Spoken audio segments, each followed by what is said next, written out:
শিক্ষক অধ্যাপক এবং আপনার দেশের বরেণ্য রাজনীতিক জাতীয় স্থায়ী কমিটির সদস্য ডক্টর মঈন খান, উনি এই বিষয়ে আপনাদের প্রশ্নগুলো জবাব দেবেন যদি কোনো প্রশ্ন থাকে। আর আমি টেকনিক্যাল সাবজেক্টে তো আপনার খুব বেশি পোক্ত নই, যে কারণে আমি শুধু পাঠ করব আর কি। প্রিয় সাংবাদিক ভাই ও বোনেরা, আসসালামু আলাইকুম। বাংলাদেশ টেলিযোগাযোগ নিয়ন্ত্রণ কমিশন বিটিআরসি সাম্প্রতিক ড্রাফট টেলিকম নেটওয়ার্ক ও লাইসেন্সিং রিফর্ম পলিসি 2025 উদ্যোগে বিষয়টি বাংলাদেশ জাতীয় দল বিএনপির দৃষ্টিগোচর হয়েছে। এই উদ্যোগ প্রশংসনীয় হলেও আমরা এই মুহূর্তে এই ধরনের একটা জাতীয় গুরুত্বপূর্ণ ক্ষেত্রে তড়িঘড়ি করে সিদ্ধান্ত গ্রহণ করার বিষয়ে আমাদের উদ্বেগ প্রকাশ করছি। এই নীতির উদ্দেশ্য হল লাইসেন্সিং পদ্ধতি সহজ করা, প্রযুক্তিগত অগ্রগতি উৎসাহিত করা, গ্রামীণ জনগণের ডিজিটাল অন্তর্ভুক্তি বাড়ানো, যা অবশ্যই ইতিবাচক একটি বিষয়।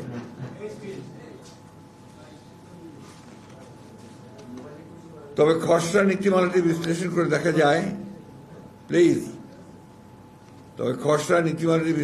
দেখা যায় যে এটি গুরুতর সমস্যা রয়েছে, যা টেলিকম খাতে সমতাভিত্তিক ও টেকসই উন্নয়নে বাধা দিতে পারে। বিএনপি গঠনমূলক মনোভাব নিয়ে এই খসড়ার সম্ভাব্য দুর্বলতা, অস্পষ্টতা এবং বড় মোবাইল অপারেটরদের পক্ষে অধিক সুবিধা পাওয়ার কিছু ধারা তুলে ধরেছে, যা ছোট ও মাঝারি ব্যবসা প্রতিষ্ঠান এবং স্থানীয় উদ্যোক্তাদের ক্ষতিগ্রস্ত করতে পারে। আমরা সরকারকে জানাই, এই গুরুত্বপূর্ণ নীতি বাস্তবায়নের আগে তারা যেন পূর্ণাঙ্গ আর্থিক ও সামাজিক প্রভাব বিশ্লেষণ এবং সংশ্লিষ্ট সব পক্ষের এসএমই, বিশেষজ্ঞ, ভোক্তা সংগঠনের সঙ্গে অংশগ্রহণমূলক আলোচনা করার পর নীতিমালা চূড়ান্ত করেন। বিশেষ করে সামনে জাতীয় নির্বাচনকে সামনে রেখে বিবেচনায় রেখে এই ধরনের একটি জাতীয় গুরুত্বপূর্ণ নীতিমালা এ সময়ে একতরফাভাবে প্রণয়ন করা সমীচীন হবে না বলে বিএনপি বিশ্বাস করে। সম্ভাব্য সমস্যা ও চ্যালেঞ্জ: বাজারে একচেটিয়া আধিপত্যের ঝুঁকি, একাধিক সেবা খাতে মালিকানা রাখার নিষেধাজ্ঞা তুলে নিলে বড় মোবাইল অপারেটররা একাধিক খাতে একচেটিয়া নিয়ন্ত্রণ প্রতিষ্ঠা করতে পারবে। এতে প্রতিযোগিতা কমে যাবে, ছোট প্রতিষ্ঠানগুলো পিছিয়ে পড়বে। এসএমইদের আর্থিক সংকটে পড়ার আশঙ্কা দেখা দেবে। ডিরেগুলেশনের নিয়ন্ত্রণ শিথিল পরে এসএমই, বিশেষ করে স্থানীয় আইএসপি বা ছোট টেলিকম অপারেটরদের সম্পদ ও দায়বদ্ধতা নিয়ে সুস্পষ্ট দিক নির্দেশনা না থাকায় তারা বড় ধরনের আর্থিক সংকটে পড়তে পারে। বিদেশি মালিকানার অনির্দিষ্ট সময়সীমা, বিদেশি বিনিয়োগকারীদের জন্য মালিকানার সীমা নিয়ে অস্পষ্টতা আছে, যা বিনিয়োগ নিরুৎসাহিত করতে পারে এবং খাতের স্থিতিশীলতা বিঘ্নিত করতে পারে। 2. অস্পষ্ট ও অনির্ধারিত বিষয়: ক্রস ওনারশিপের ফাঁকফোকর, উলম্ব ও সমান্তরাল মালিকানার বিষয়ে পরিষ্কার ব্যাখ্যার অভাবে বড় কোম্পানিগুলো আরও বাজার দখল করে নিতে পারে।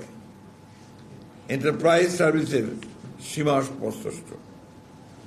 মোবাইল অপারেটরদের ফাইবার ভিত্তিক ব্যবসা, সংযোগ সেবা কোথাও সীমাবদ্ধ, তাই স্পষ্ট নয়, ফলে বিবাদ ও অসাম্য তৈরি হতে পারে।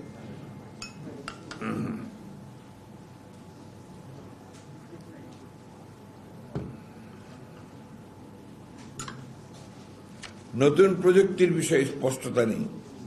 স্যাটেলাইট ব্রডব্যান্ড বা নতুন ডিজিটাল সেবা নিয়ে নীতিতে কোনো সুস্পষ্ট দিক নির্দেশনা নেই, যা বিনিয়োগকারীদের বিভ্রান্ত করতে পারে। 3. বড় মোবাইল অপারেটরদের প্রতি পক্ষপাত।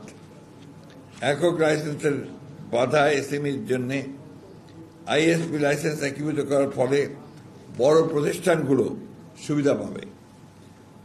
এএনএসপি লাইসেন্সে স্পেকট্রামের উপর নির্ভরতা বড় কোম্পানিগুলোকে এগিয়ে রাখবে।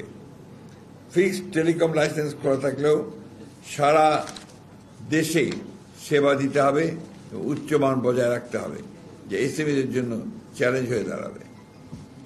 বড় কোম্পানির অবকাঠামো আধিপত্য বড় মোবাইল কোম্পানিকে এন্টারপ্রাইজ ব্রডব্যান্ড বাজারে প্রবেশ করতে দিলে ছোট কোম্পানিগুলো প্রতিযোগিতায় পিছিয়ে পড়বে এবং একচেটিয়া পরিবেশ তৈরি হবে, যা দেশের সার্বিক অর্থনীতির উপরও বিরূপ প্রভাব ফেলবে। নীতিমালায় বিদ্যমান অপারেটরদের সুবিধা। কিছু নীতিমালায় স্পষ্টভাবে বড় কোম্পানির সুবিধা বজায় রাখা হয়েছে, যা প্রতিযোগিতায় নয় বরং আধিপত্য বাড়াবে। তাছাড়া খসড়া নীতিমালায় লাইসেন্স ফি, শর্তাবলী, কার্যকারিতা ইত্যাদি বিষয়ে বিস্তারিত কিছুই প্রকাশ করা হয়নি, যা স্বচ্ছতার অভাব নির্দেশ করে।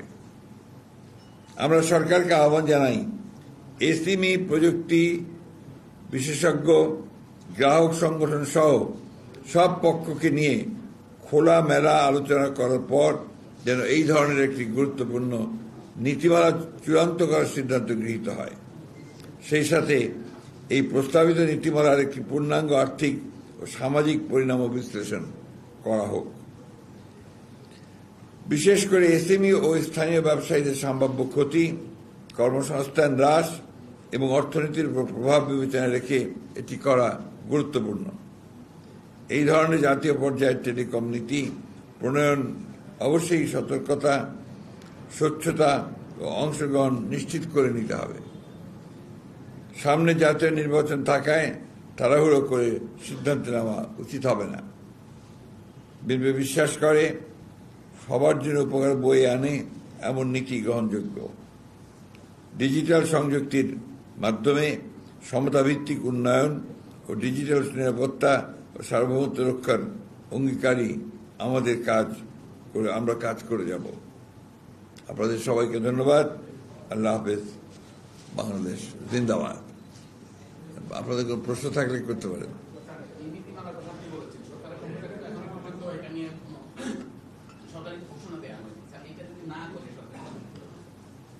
সরকার হয়তো ঘোষণা দেয়নি,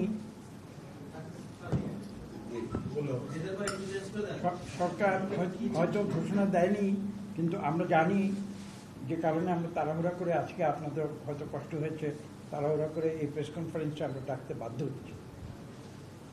সরকার আমরা জানতে পেরেছি যে আজকে বিকেল 2:30টার সময় তারা এই নীতিমালা সংক্রান্ত তারা সংশ্লিষ্ট মনে করেছেন তাদেরকে তারা আহ্বান করেছেন, একটা সভা হবে এবং সেখান থেকে নীতিমালার বিষয়ে তারা একটা গুরুত্বপূর্ণ সিদ্ধান্ত নেবেন। আজকের যুগে যেখানে মডার্ন টেকনোলজিতে আপনারা জানেন যে আইটি একটা নিয়ামক শক্তি হয়ে দাঁড়িয়েছে, এত বড় একটা গুরুত্বপূর্ণ বিষয়ে তারা সিদ্ধান্ত নেবে। কিন্তু যে কথা এখানে সচিব সাহেব উল্লেখ করেছেন যে যারা ভোক্তা, অর্থাৎ আমি তো একজন ব্যবহারকারী, যে যারা ব্যবহারকারী এটা হলো একটা দিক। আরেকটা হচ্ছে 3টা বিষয় আমরা গুরুত্ব দিচ্ছি, যারা ভোক্তা, যারা ব্যবহারকারী। 2 নম্বর যারা এসএমই আমরা বলছি, যারা ছোট সংগঠন কিন্তু যারা এই আইটি সংক্রান্ত বিভিন্ন যে ব্যবসায়িক এবং অর্থনৈতিক কার্যক্রম সেটার যারা সুফল যারা, তাদের সংখ্যাই কিন্তু বেশি। সেই এসএমইরা তারা যেন এই জায়গাতে একটা অংশীদার হতে পারে। আর 3 নম্বর আমরা যেটা আশঙ্কা প্রকাশ করেছি যে যারা বড় মনোপলি যারা করে তাদের সুবিধার্থে আমরা যতটুকু জানতে পেরেছি যে নীতিমালাটি যারা সরকার খসড়া প্রণয়ন করেছে, আমরা যতদূর জানতে পেরেছি এটা মূলত বড় বড় কোম্পানি এবং বড় বড় যে মোবাইল অপারেটর আছে তাদের সুবিধার জন্য করা হচ্ছে। তো আমরা তো জনগণের সঙ্গে কাজ করি, আমরা জনগণের যাতে এই টেকনোলজির সুফল যাতে জনগণের কাছে পৌঁছায় সেটাই তো আমরা চাই। যারা ব্যবসা করবে তারা টাকা করে, এটা আমরা জানি।